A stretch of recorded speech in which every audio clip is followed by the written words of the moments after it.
میرے نبی پاک علیہ السلام نے فرمایا جس کے ذمہ بہنیں لگ گئی، اس کے ذمہ بہنیں جس کے ذمہ لگ گئی، باپ کمزور ہو گیا یا باپ انتقال کر گیا، جس کے ذمہ بہنوں کی ڈیوٹی لگ گئی، محبوب فرمانے لگے اس نے 3 بہنوں کی اچھی پرورش کی، اچھا ادب سکھایا اور عزت کے ساتھ رخصت کر دیا، یا 2 بہنیں اس کے ذمہ لگی، اس نے آداب سکھائے، یہ ابو داؤد شریف ہے، ابن ماجہ ہے، اور پھر ان کو رخصت کر دیا عزت کے ساتھ۔ پھر ایک مقام پہ فرمایا چلو ایک بہن ہی اس کے ذمہ لگی تھی، اس نے ادب سکھائے، آداب سکھائے، عزت سے رخصت کیا، حضور کیا ملے گا؟ فرمایا باقی نیکیوں والوں کو ثواب ملے گا، جو بہنوں کا بوجھ اٹھائے گا جس طرح میری 2 انگلیاں جڑی ہوئی ہیں اس طرح میرے ساتھ جڑ کے جنت میں داخل ہو جائے گا۔ ابھی اس حق کا تعین کس نے کیا؟ نبی پاک صلی اللہ علیہ وسلم۔ اب اگر کہیں یہ کہا جائے کہ بس بھائی صحیح ہو گیا، تمہارا کیا کام ہے، تمہاری کوئی ذمہ داری ہے، تم نے کوئی ٹھیکہ اٹھایا ہوا ہے، تم کوئی زیادہ سیانے ہو، تم کوئی زیادہ سمجھدار ہو، تو اسے کہا جائے گا ذرا ٹھہر جا، اس طرح کی بات نہ کر، یہ وہ حق ہے جو میرے مصطفیٰ نے بیان فرمایا ہے۔ جہاں بیوی کے حقوق بیان فرمائے وہاں میرے نبی پاک نے بہن کے حقوق بھی بیان فرمائے۔ دیکھیے نا، جناب ام ہانی حضرت علی کی سگی ہمشیرہ تھی، نبی پاک صلی اللہ علیہ وسلم کی چچا زاد بہن تھی، پر اللہ کے رسول ہمیشہ انہیں تحفے بھیجا کرتے، ان سے محبت فرماتے، ان کے بچوں کے ساتھ پیار کرتے۔ فرمایا علی کی بہن نہیں، یہ میری بھی بہن ہے۔ کیا لوگوں کو تاریخ کی وہ بات یاد نہیں؟ آج میں نے دیکھا ہے بھائی کے پاس شاہ خرچیوں کے لیے بڑے پیسے ہوتے ہیں، بھائی کے پاس بڑا سرمایہ ہے، جب شاہ خرچیاں کرنی ہو، سال کے بعد 2-3 چکر کاغان نران کے بھی لگانے ہو، تو اس کے پاس روپیہ ہے، پیسہ ہے، اور اگر اس کی اماں کہہ دے کہ بیٹا عید کا موقع ہے، کوئی پرانا جوڑا ہی اٹھا کے بہن کو دے آ، تو کہتا اماں حالات بڑے سخت ہیں، اب میں تمہیں کیا بتاؤں۔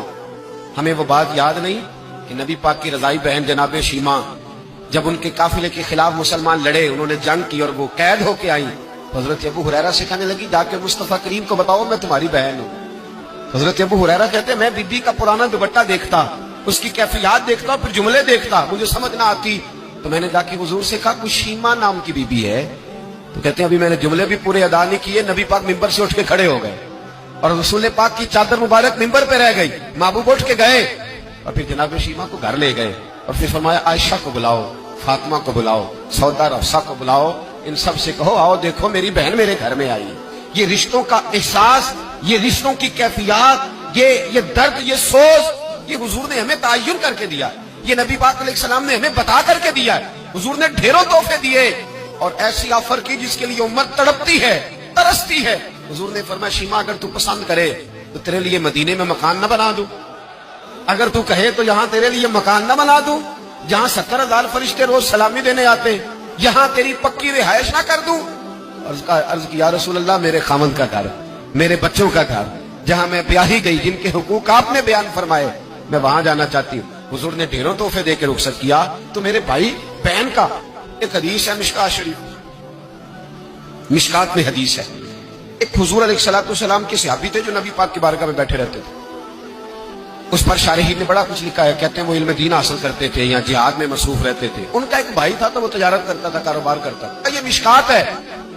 ایک دن آ کے عرض کرنے لگا یا رسول اللہ صلی اللہ علیہ وسلم اسے سمجھائے کوئی کام بھی کرے، آپ کے پاس بیٹھا رہتا ہے، ڈیوٹی ساری میں کرتا ہوں۔ تو محبوب فرمانے لگے خاموش ہو جا، ہو سکتا ہے رب کریم جو تجھے رزق دے رہا ہے وہ بھی اس کی برکت سے عطا فرما رہا ہے، اس کے نصیب کا اللہ تجھے دے رہا ہے، ہو سکتا ہے اس کے توسل سے، پتہ نہیں اللہ کس کی وجہ سے دے رہا ہے، کس کے حصے کا تیرے گھر بھیج دیتا ہے۔ امام حسن رضی اللہ تعالیٰ عنہ جب کسی شخص کو کچھ دینے جایا کرتے تھے تو فرماتے تھے بھائی یہ نصیب تیرا تھا، اللہ نے میرے گھر بھیج کے میری ڈیوٹی لگائی تھی کہ میں تجھ تک پہنچا دوں، میں نہیں لے کے آیا، نصیب تیرا ہی تھا، میرے ذمہ لگا تھا کہ چلو میں بھیج دوں۔ تو یاد رکھیے گا اگر کچھ جگہوں پہ ہمیں حقوق ادا کرنے پڑتے ہیں، کسی مالدار بھائی کو کسی غریب کا خیال رکھنا پڑ ہی جاتا ہے، تو مہربانی کرے وہ خیال کرے۔ میں نے ایک امیر بھائی سے ایک دفعہ کہا کہ تیرے غریب بھائی کی بچیاں بڑی ہو گئی ہیں، تیرے بچے رشتہ لے لو، رشتہ لے لو۔ تو کہنے لگا نہیں وہ جب شادی کرے گا تو میں تعاون کروں گا۔ تو میں نے کہا تو کیا تعاون کرے گا، کیا مطلب ہے تیرا، تو بھائی کی محبت کو پیسوں میں تول رہا ہے، سوچا ہی نہیں تو نے، وہ اسی باپ کی صلب سے جس سے تو ہے، اسی ماں کا دودھ پیا ہے جس کا تو نے پیا ہے۔ تجھے وہ دور بھول گیا ہے کہ جب گھر باہر کوئی تیرے بھائی کو گھورتا تھا تو کہتا تھا میں آنکھیں نکال دوں گا، تیری جرت کیسے ہوئی، میرے بھائی کو گھورتا ہے، اور آج تو کہتا میں تعاون کر دوں گا۔ میں نے کہا تعاون تو کرنے والی بڑی دنیا ہے، تو تھوڑی توجہ کر، خیال کر، اللہ بڑا مہربان ہے، بعضوں کا دل میں بات ڈال دیتا ہے. صبح فجر کے وقت مجھے ملے تو کہنے لگے آپ نے بات تو بڑی پتے کی میرے گھر کے اندر کچھ کیفیات ایسی تھی پر رات میں نے بدل دی ہے. اب دعا فرمائیے کہ اللہ مجھے اس احساس پر استقامت عطا فرمائے.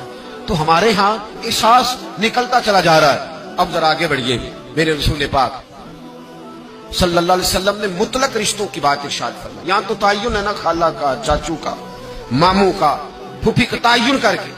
یہاں محبوب کریم صلی اللہ علیہ وسلم نے صحیح بخاری کے اندر رسول پاک صلی اللہ علیہ وسلم نے ایک بڑا خوبصورت فرمان ارشاد فرمایا. اللہ کے رسول فرمانے لگے صحابہ سے، کیا تم میں سے کچھ چاہتا ہے کہ اس کی عمر بھی لمبی ہو، رزق بھی زیادہ ہو؟ اور اگر میں یہ سوال عورتوں سے کروں نا، خواتین سے کروں کہ کیا تم چاہتی ہو کہ تمہارے خاوند کے پاس پیسے بھی زیادہ ہوں، عمر بھی لمبی ہو؟ تو میرا خیال ہے ایک خاتون بھی ایسی نہیں ملے گی جو کہے کہ نہیں میں نہیں چاہتی. ساری کہے گی کہ ہمارا دل کرتا ہے کہ ہمارے گھر کے اندر رزق بھی زیادہ ہو، اور اللہ تبارک و تعالیٰ نے جس کو میرے سر کا سایہ بنایا وہ قائم بھی رہے. ہر خاتون یہ دعا مانگے گی. اب یہ صحیح بخاری ہے تو پھر وہ والا وظیفہ پڑھ لیں جو نبی پاک نے بیان فرمایا. نبی پاک علیہ السلام نے فرمایا کیا تم میں سے کوئی چاہتا ہے عمر لمبی ہو، رزق زیادہ ہو؟ صحابہ عرض کرنے لگے حضور سارے چاہتے ہیں، یہ صحیح بخاری ہے. تو محبوب فرمانے لگے پھر وظیفہ سنو، اپنے رشتہ داروں کے ساتھ اچھا سلوک کرو، اللہ تمہاری عمر بھی لمبی فرما دے گا، رزق میں اضافہ بھی فرما دے گا. رشتہ داروں سے اچھا سلوک کرو، صلہ رحمی کرو، ان کا خیال کرو. اگر غریب ہے تو ان کی مدد کرو. اگر کسی جگہ تمہاری ڈھارس کی انہیں ضرورت ہے تو ان کی ڈھارس بندھاؤ، تھوڑا آگے بڑھو، ان کے ساتھ تھوڑے رشتوں کو نبھاؤ. تم تو صرف ایک رشتہ دار کی حوصلہ افزائی کرو گے، بیمار ہوگا تو تیمارداری کرو گے، کسی تکلیف میں جا کے اس کی دلجوئی کرو گے، اللہ تمہیں اس کا انعام یہ دے گا کہ رب تبارک و تعالیٰ تمہارے رزق میں بھی اضافہ فرما دے گا اور تمہاری عمر کو بھی لمبا فرما دے گا. اب ہمارے یہاں ہوتا یہ ہے کہ لوگ کہتے ہیں جی میرا رشتہ دار سخت بہت ہے، بڑا سخت ہے. دنیا میں سب سے سخت رشتہ دار میرے نبی پاک کو ملے تھے. سب سے سخت رشتہ دار، سخت رشتہ دار، ایسے رشتہ دار کہ جو تلواریں لے کے آ گئے شہید کرنے کو، اور ایسے رشتہ دار جو بدر کی جنگ تک تلواریں لے کے آتے رہے، اور ایسے رشتہ دار جو فتح مکہ تک تلواریں لے کے آتے رہے. لیکن جس دن انہوں نے نرمی فرمائی، میرے محبوب نے فرمایا تم تو صرف نرمی کرو گے، مجھے تو اللہ نے رحمت للعالمین بنا کے بھیجا. میرے محبوب پاک علیہ السلام نے کرم کے دروازے ہی کھول دی. حضور نے رحمتیں فرما دی. ہمارے اندر کی وہ گھٹن اور مزاج کا وہ کمزور پن اور وہ جو ہم اندر سے بزدلی دکھاتے رشتہ داروں کے معاملے میں، وہ بہت ساری جگہوں پہ ہمارا نقصان کرتی ہے. اپنے رشتہ داروں کے ساتھ تھوڑے سے معاملات کو بہتر رکھنا.